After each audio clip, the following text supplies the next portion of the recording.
Yes Ramya గారు conclude చేసే ముందు 2 ఇష్యూస్. ఇప్పుడు కాంగ్రెస్ పార్టీ నుంచి ప్రయత్నం చేసిందని మీరు అంటారు. అవునండి. ప్రయత్నం చేస్తే ఒక సోదరిగా లేదా కాంగ్రెస్ పార్టీలో ఉన్న వ్యక్తిగా కవితను తీసుకుంటే మంచిదా, పార్టీకి తీసుకోకపోతే మంచిదా? రెండోది, సొంత పార్టీ పెడితే ఎట్లా ఉండే అవకాశం ఉంది? ఎట్లా ఉండే అవకాశం ఉంది అని ఇప్పుడు వీళ్ళతో పాటు పనిచేసిన సంగ్రామ్ అనే అతను ఆ కార్యకర్త నుంచి నేను ఎట్లా నష్టపోయినా ఎట్లా అయినా అనేది అతను చెప్తున్నాడు. మరి ఆదిలోనే హంసపాదులాగా అట్లా మాట్లాడుతున్నారు లైవ్ లోనే. మరి ఇంకా విభేదించి పార్టీ కష్టకాలంలో ఉన్నప్పుడు వచ్చి నేను పార్టీ పెట్టుకుంటా అని అంటుంది. అంటే డెమోక్రసీ, ఎవరైనా పార్టీ పెట్టుకోవచ్చు, ఇబ్బంది ఏం లేదు.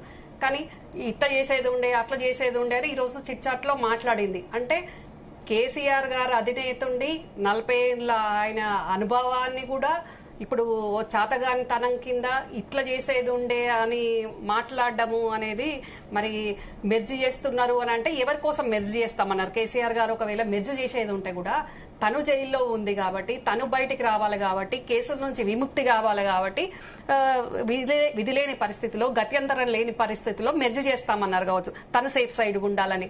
అట్లానే ఎందుకు అనుకోకూడదు? ఇప్పుడు మరి పార్టీ కష్టకాలంలో ఉన్నప్పుడు ముందు కాళేశ్వరం కమిషన్ ముందున్నది కాబట్టి అవన్నీ కూడా క్లియర్ అయ్యేంత వరకు 4 రోజులు, ఇన్ని సంవత్సరాలు ఇంటర్నల్ గా జరుగుతున్న స్ట్రగుల్ ను ఈ 4 రోజులు ఓపిక బట్టి నిజంగా కూడా తను అన్నట్టు లెటర్ మీద క్లారిటీ తీసుకోవాల్సిన అవసరం కూడా ఉంది, కాదని ఎవరు అనట్లేదు. కానీ ఒక సందర్భం ఉంది, కష్టకాలంలో ఉన్నప్పుడు కూతురే ఇట్లా చేస్తే మేమేం కావాలి అని మరి లక్షలాదిగా ఉన్న బీఆర్ఎస్ కార్యకర్తలు, ఈ జాగృతి వాళ్ళు అందరూ కూడా కన్ఫ్యూజ్ లో ఉన్నారు. ఇది మరి పార్టీకి రేపు ప్రతి ఒక్కరికి ప్రశ్నించడానికి రెడీ అవుతారు కదండి.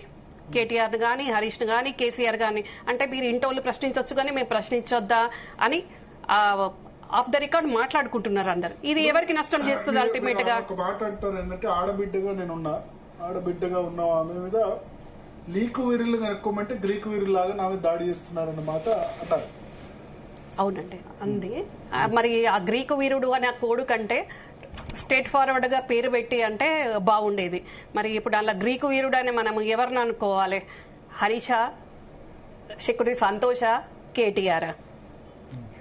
స్ట్రైట్ ఫార్వర్డ్ గా చెప్తే కేసీఆర్ గారికి కూడా క్లియర్ చేయడానికి ఈజీగా ఉంటుంది, ఇదంతా సెటిల్ చేయడానికి ఆయనకు కూడా ఈజీ అవుతుంది కదా.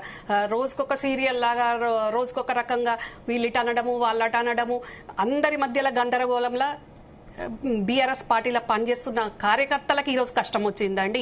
ఈ 4 కుటుంబ సభ్యులకు, నాయకులకు పదవులున్నా లేకున్నా అన్ని నడుస్తాయి, అంత బానే ఉంటది. కానీ కార్యకర్త పరిస్థితి ఏంది అది ఆలోచించాల్సిన కార్యకర్తలు పరిస్థితి ఒకటి.